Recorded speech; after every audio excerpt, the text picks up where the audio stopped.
former counselor to President Trump, host of Here's the Deal with Kellyanne on Fox Nation. Kellyanne, thank you for coming back on. So now the question is, will Congress get moving? But is the administration, is the White House messaging right on tax cuts, in your judgment?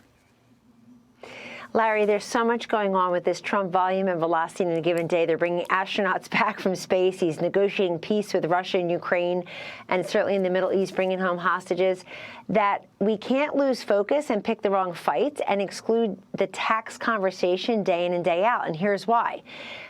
The country says that they have had a tax on their households and on their small businesses for the last 4 years under Biden-Harris because of inflation.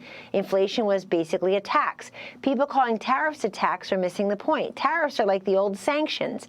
President Trump is using tariffs to incentivize or compel transformative changes in your behavior. He says to Canada and Mexico, get your drugs and your criminals out of our country. He's saying to the EU, China, everyone else, buy more American goods. We want to be an exporting country, not an importing country.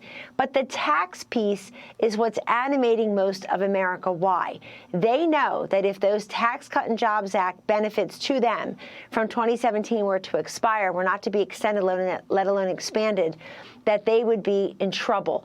Their economic wherewithal, their personal portfolio would shrink. And in corporate America, we would have more corporate incursions. 100 companies had done a corporate incursion before Trump passed that Tax Cut and Jobs Act, and then none since under his watch.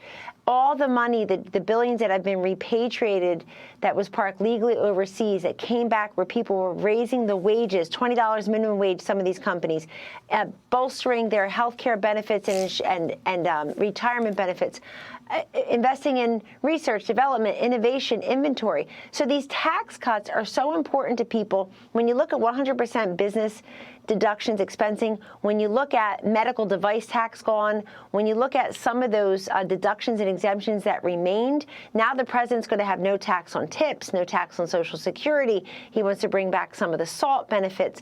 So this is what's important to the kitchen table economics, to the cappuccino counter economics, and certainly to small business. Yes, I love that. Of course I do, the kitchen table economics. I mean, I look at it, you're right. The tariff business is a transformative, more people going to invest in the United States. It'll help our factories and so forth. And already foreign investment pledges are pouring in. But.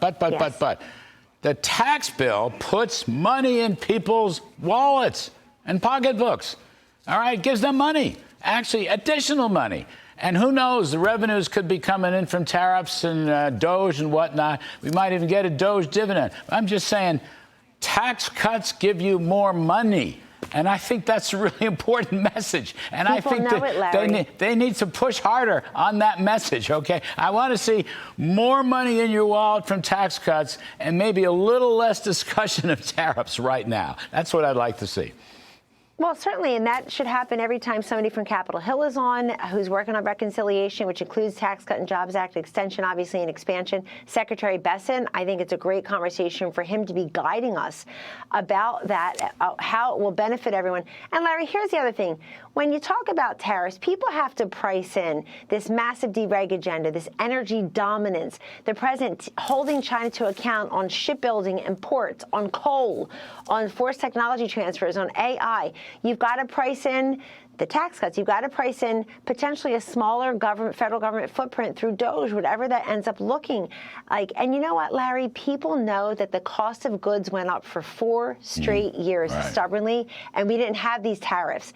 So here's the difference. Whereas some in corporate America, some of these countries are belly aching, Wall Street certainly is, the people themselves are going to continue to give Donald Trump space and grace to get us back to those 2019 levels of the interest rates, of the unemployment rates, of the cost of goods and services. They have faith that he's doing something transformative and generational to our macro economy, and they're going to have a lot more patience.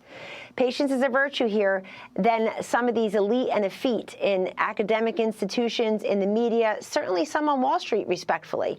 They loved the pace of this change that Trump was doing until they felt like it was goring their ox. You got to look at this as taxes, regulation, energy, tariffs, trade, smaller federal government footprint. And may I just say something about Doge?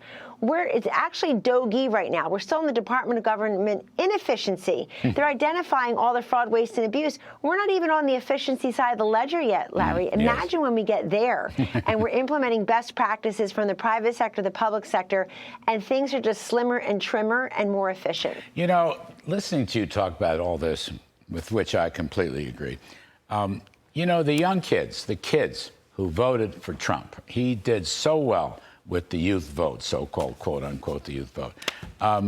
They want more money in their pockets. They want a raise. They haven't had a raise because of the Biden inflation that's gone on so much. They want a good down payment for their house. They'd like to see lower mortgage rates. They know that the old guy that they threw out really hurt them a lot. And the new guy they voted in, they want him to succeed, but they want him to do this stuff. And I think that's a key message. There's too much, you're right. Scott Bessent, brilliant guy, he's doing a good job. I want to see tax cuts. Don't make when you get interviewed, don't make the first sentence about tariffs. Same thing for my pal, Kevin Hassett, and the rest of them. We had Steve Myron on last night. He was pretty good, but of course I asked him questions on tariffs. But get the tax cut in there first. Start there, and then work your way through the interview. Message, right? You taught me messaging all the time. That is Kellyanne Conway's specialty, and you're so good at it, and I think we all learned from you in the first term. Thank you, Larry. And may I just say very quickly, the Democrats are looking for new messengers and a new message. This is the time for the Republicans to really burnish the brand as fiscal conservatives, as tax cutters, deregulators, energy producers, the whole lot.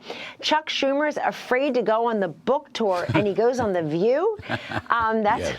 That sounds scarier. But look, they're flailing around. Instead of a couple Democrats, Larry, like the 11 Democrats in the House who won in districts Trump won, where are the 5 or 6 of those 11 saying, you know what, I'm going to come on board. I'm going to vote for that reconciliation package because I think that extending those tax cuts helps the small business owners and the wage earners in my district.